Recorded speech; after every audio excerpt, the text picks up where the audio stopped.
믿음으로 할 수 있는 일들이 있습니다. 그 일을 믿게 하여 주시옵소서. 내 믿음으로 가능합니다. 내 믿음으로 가능합니다. 하나님 그 일을 이루시기 위하여 내게 믿음 주신 줄 믿사오니 그 믿음으로 성취하게 하여 주옵시고 이루어가게 하여 주시옵소서. 할 수 있다 하신 이가 주님이시고 아멘으로 따르는 이에게 역사가 나타날 줄 믿사오니 하나님 우리에게 그 역사 허락하여 주시옵소서. 다시 한번 요청드립니다. 할 수 있다 하신 이가 주님이시고 그 역사 믿는 이에게 그 역사가 나타날 줄 믿사오니 내게 그 믿음 허락하여 주시고 내게 할 수 있다는 확신을 허락하여 주시옵소서. 감사합니다. 고마우신 예수님 이름으로 기도드렸습니다. 아멘, 아멘. 오늘은 창세기 47장 말씀 보고 있고요. 13절에서 26절까지 말씀이 됩니다. 13절에서 26절인데요. 13절에서 19절까지만 읽도록 하겠습니다. 47장 13절에서 19절까지만 같이 한 목소리로 읽겠습니다. 기근이 더욱 심하여 사방에 먹을 것이 없고 애굽 땅과 가나안 땅이 기근으로 황폐하니 요셉이 곡식을 팔아 애굽 땅과 가나안 땅에 있는 돈을 모두 거두어 들이고 그 돈을 바로의 궁으로 가져가니 애굽 땅과 가나안 땅에 돈이 떨어진지라. 애굽 백성이 다 요셉에게 와서 이르되 돈이 떨어졌사오니 우리에게 먹을 거리를 주소서. 어찌 주 앞에서 죽으리이까.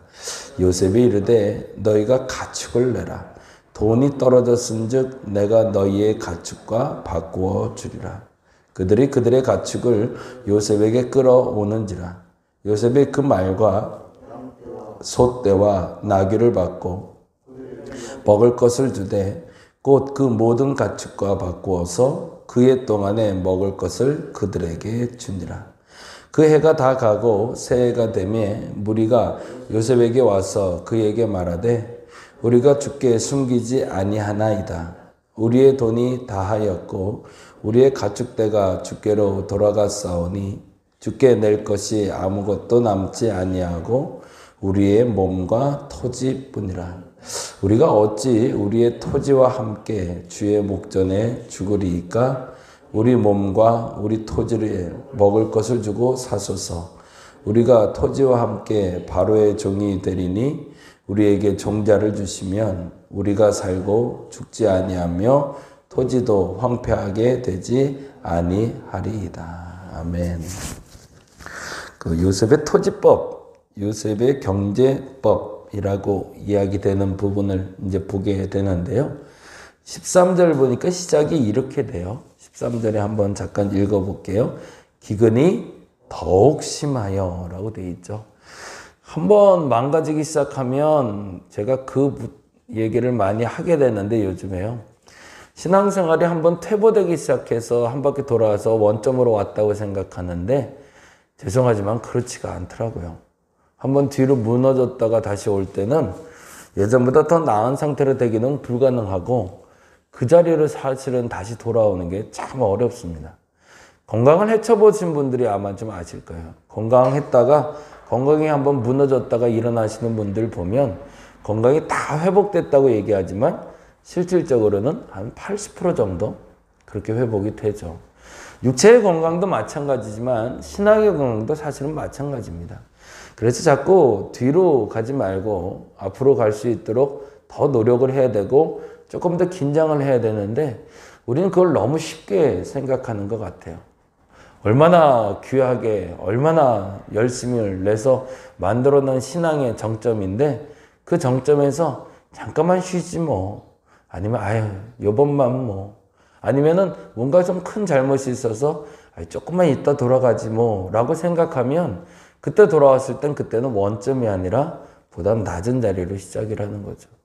그래서 점점점 정체되기 시작하는 신앙은 어느 시점에 돌아서면 정말로 바닥으로 가고 있는 나를 봅니다. 예전에는 우리 이런 표현 별로 안 좋아하긴 하는데 시험 들지 않아야 될 것도 자꾸 시험이 들게 돼요. 그 사람 옛날에 그렇게 말했을 땐 그냥 웃으면서 넘길 수 있었는데 어느 날은 나한테 그렇게 말하는 게 너무 서운하고 너무 속상하고 아닌 것 같고 막 이런 생각이 들더라는 거죠. 이유가 있습니다. 사실은 내 신앙이 점점 뒤로 가면서 퇴보했기 때문이죠. 그래서 다시 원점으로 돌아오는 경우는 거의 드뭅니다. 점점 뒤로 가는 거죠. 그래서 기근의 때를 만나거나 고난의 때를 만나거나 신앙의 위기를 만났을 때 조금 더 긴장을 하셔야 되고요. 더 정확히는 신앙의 여유가 생겼을 때 조심해야 됩니다. 그때 한 걸음 더 나아갈 수 있도록 자기를 재정비하지 않으면 오히려 더 크게 낭패를 볼 수 있기 때문이죠. 기근이 더욱 심해졌다는 얘기는 사실은 그들이 피부로 느꼈던 심각한 위기를 말하고 있습니다. 그건 뭐냐면 그들이 어려웠다가 더 어려워진 게 더 심하게 어려워졌다고 느낀 게 아니라 그들이 풍요롭다가 어려워졌기 때문에 더 어렵다고 느끼는 겁니다. 이게 무슨 얘기인지를 조금 이해를 시켜드리면 IMF가 오기 전에는 우리가 IMF가 뭔지를 몰랐어요. 경제가 어려워지면 어느 상태가 됐는지를 우리는 체감 온도가 없었습니다. 근데 그때 충격적인 일이 벌어졌죠. 회사가 부도나기 시작하는 거죠. 길가로 나앉는 사람들이, 소위 서굴역에 누워있는 사람이 IMF 전에는 없었잖아요, 우리는. 길거리에 거린들은 있어도 부도가 나서 홈리스가 된 사람들은, 그렇게 해서 길거리에 구걸하는 사람들, 그 이상의 바닥으로 내려간 사람들을 우리는 만난 경험이 없었거든요. 근데 IMF를 겪고 나서 수많은 사람들이 길거리로 몰려 나왔고 길거리 생활을 하게 되는 경우를 우리가 만나게 됐죠. 근데 왜 그렇게 됐을까요? 과거의 풍요로움에 그 기근을 만났을 때 감당할 자신이 없었기 때문이죠. 조금 더 긴장하고 살았다면 오히려 빚을 내지 않고 자기를 좀 정직하게 인정하고 살았더라면 오히려 더 좀 힘들긴 했겠지만 버텨낼 수 있었을 텐데 그때 과도한 지출과 과도한 투자가 우리를 더 힘들게 만들었던 거죠. 거꾸로 이야기하면 이런 얘기는 좀 뭐 한 회사를 말하면 좀 죄송하지만 IMF 때도 오히려 부채가 좀 줄어들고 오히려 성장한 회사들도 있더라는 거죠. 농심이 그랬다고 그러더라고요. 라면 파는 회사잖아요. 남들이 다 어렵다고 하니까 다 어려워질 줄 알았는데 어렵다고 하니까 라면들을 사재기하기 시작하고 라면을 사 먹기 시작하니까 오히려 농심은 컸다고 그러더라고요.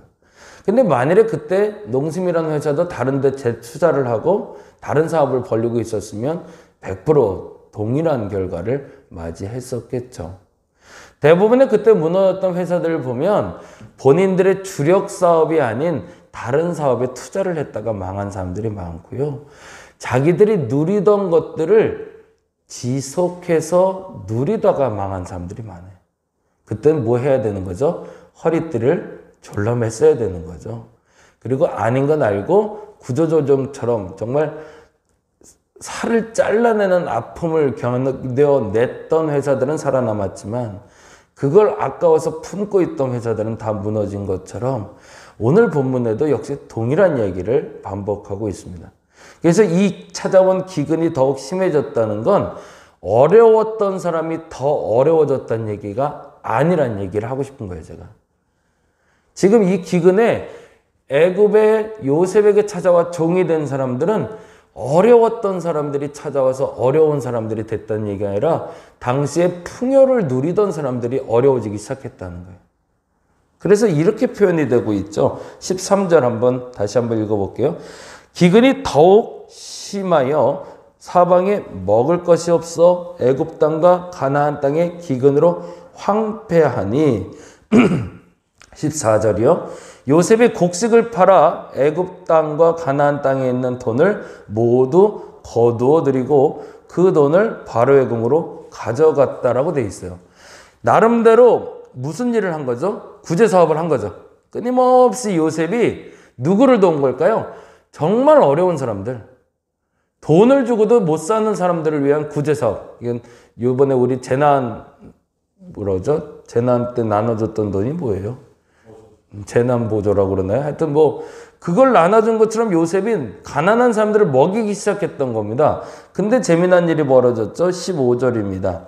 애굽 땅과 가나안 땅에 돈이 떨어진지라 애굽 백성이 다 요셉에게 와서 돈이 떨어졌사오니 우리에게 먹을 것을 주소서 어찌 주 앞에 죽으리까? 라고 해요. 이 말은 다시 반대로 해석할 수 있는 거예요. 무슨 말이냐면 14절은 돈이 없는 사람들을 구제하는 일을 사용하고 있었고 요셉은요 15절은 돈이 있던 사람들이 움켜쥐고 있다가 돈을 풀기 시작했다는 얘기예요. 가난한 사람이 찾아왔다는 얘기가 아닙니다. 부한 사람들이 찾아오기 시작하는 거죠. 나는 부하니까 나는 버틸 수 있다고 생각했고 더 정확히는 부하니까 그 부하게 누렸던 것을 기근이 찾아왔는데도 똑같이 누리는 사람들이었던 거죠.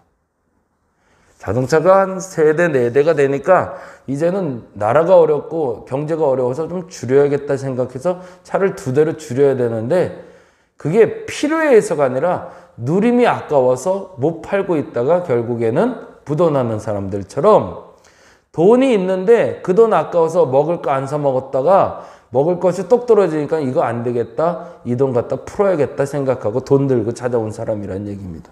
근데 또 하나 16절에 이렇게 얘기하는 16절 읽어볼까요? 요셉이 이르되 너희의 가축을 나라 뭐래요?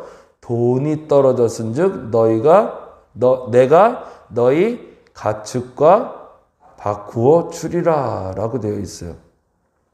근데 이렇게 표현하고 있네요. 한번 볼게요. 그 앞절 한번 17절 볼게요. 17절. 그들이 그들의 가축을 요셉에게 끌어오는지라 요셉이 그 말과 뭐래요? 양떼와 소떼와 나귀를 막 거기다 줄쳐놓을게요. 가난한 사람인가요? 아니에요. 지금 말하고 있는 건 가난한 사람들이 아니에요. 스스로 자기를 지켜갔던 풍요로운 사람들 중에 그 풍요를 누리고 싶어서 아직도 못 버리는 사람들을 얘기하는 거예요. 긴급재난지원금이 나왔을 때 긴급재난지원금을 부자들도 줘야 된다, 가난한 자도 줘야 된다고 여기서 보편지급도 한 적이 있습니다.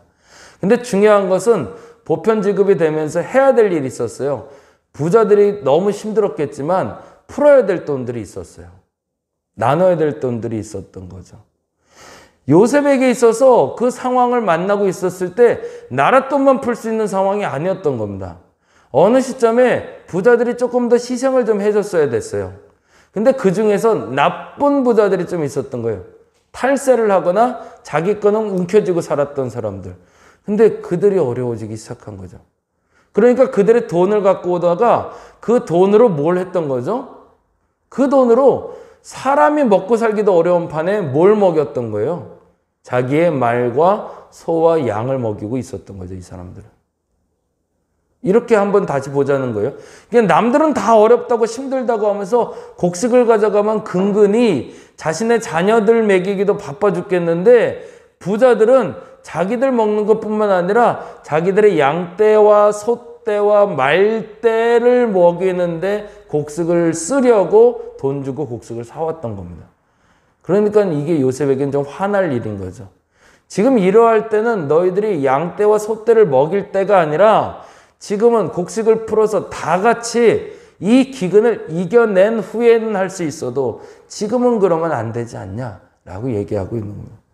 그래서 이렇게 얘기해요. 18절에 보니 같이 한번 읽어볼까요? 18절. 그 해가 다 가고 그러니까 또 1년이 또 지났어요. 그리고 새해가 되매 무리가 요셉에게 와서 그에게 말하되 뭐래요? 이제 우리가 주께 숨기지 아니하나이다라 그래요. 이제 비로소 솔직하게 얘기하는 거죠. 솔직하게 말해서 뭐가 있었대요? 아직도 우리 돈이 있었대요.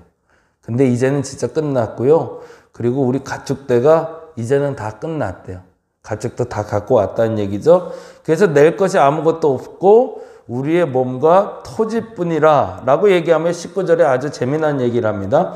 우리가 어찌 우리의 토지와 함께 주의 목전에서 죽으리까? 무슨 얘기를 하고 있죠? 이제 내 삶에 뭐가 가장 중요한지 알았다는 거예요. 자동차를 10대를 갖고 있는 게 별로 중요한 게 아니더라. 한 끼 식사를 못하면서 자동차 10대가 무슨 소용이야. 가축들 먹이겠다고 아까워서 내 돈 다 풀어서 가축들 먹였는데 그거 아니더라. 지금 내 입에 풀칠을 못하는데 가축들을 먹이는 게 무슨 소용이야. 뭐 하는 거죠? 내게 제일 중요한 게 뭔지를 찾아가는 거죠. 그리고 내가 지켜내야 될 게 뭔지를 비로소 알게 됩니다.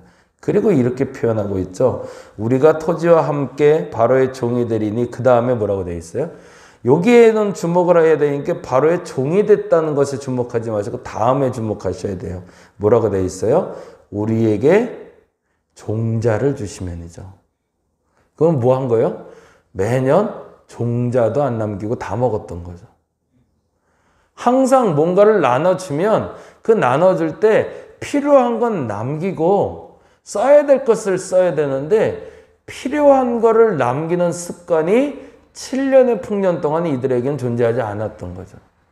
그래서 그들에게 요셉은 알려준 겁니다. 너희들이 쓰고 사는 일을 줄여야 돼. 허리띠 졸라 매대 라고 첫 번째 얘기하고 허리띠 졸라 매라는 얘기는 아주 아껴서만 쓰라는 것이 아니라 꼭 필요한 건 남기고 너희들이 먹을 것은 먹는 거야 라는 것을 비로소 이스라엘의 지도자였던 요셉이 애굽 사람들에게 알려주기 시작한 겁니다. 그래서 종자가 필요한 걸 이제야 알게 된 거예요. 애굽 사람들이. 그리고 얘기합니다.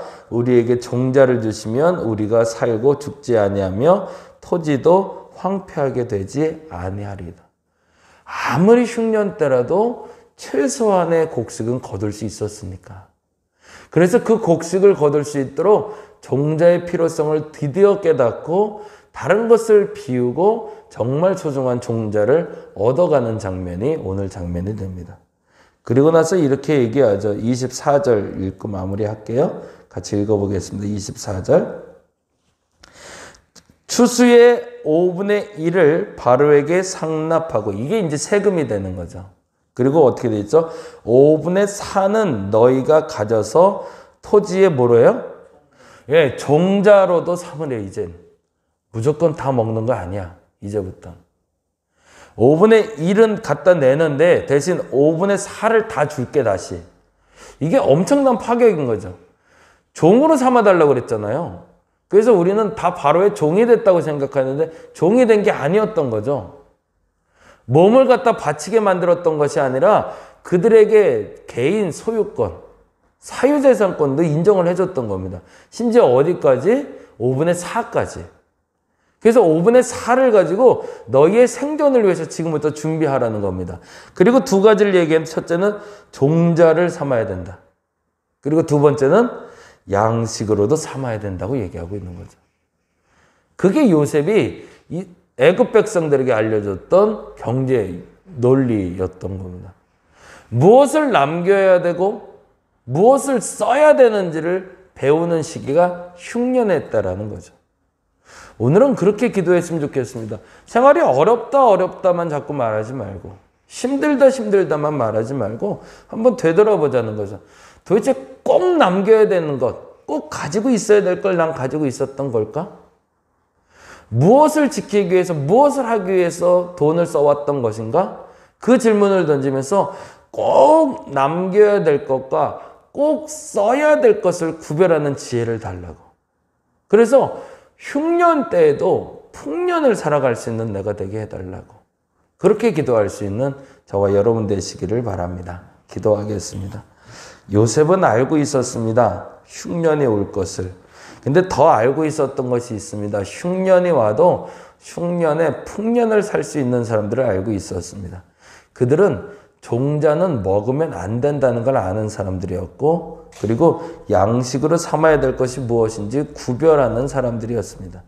넘치는 양식을 남기는 사람들이 아니라 필요한 양식을 먹고 필요한 종자를 심어 내년을 준비할 수 있는 사람을 만드는 과정이 요셉이 맞이하고 있는 흉년임을 기억하여 인생의 흉년 때를 살아가는 이들에게 오늘 이 두 가지의 깨달음을 허락하여 주시옵소서. 무엇을 남겨야 될지, 목숨처럼 지켜야 될 종자가 있다면 그 종자는 지켜내게 하여 주시고, 그리고 써야 될 것이 있다면 반드시 잘 사용할 수 있는 저들 되게 하여 주시옵소서. 신앙에서도 꼭 지켜야 될 것이 무엇인지 알게 하여 주시고, 굳이 필요 없는 신앙생활의 요소들은 제거해 버릴 수 있는 용기도 허락하여 주시옵소서. 감사합니다. 고마우신 예수님 이름으로 기도드렸습니다. 다 같이 기도하고 돌아가겠습니다.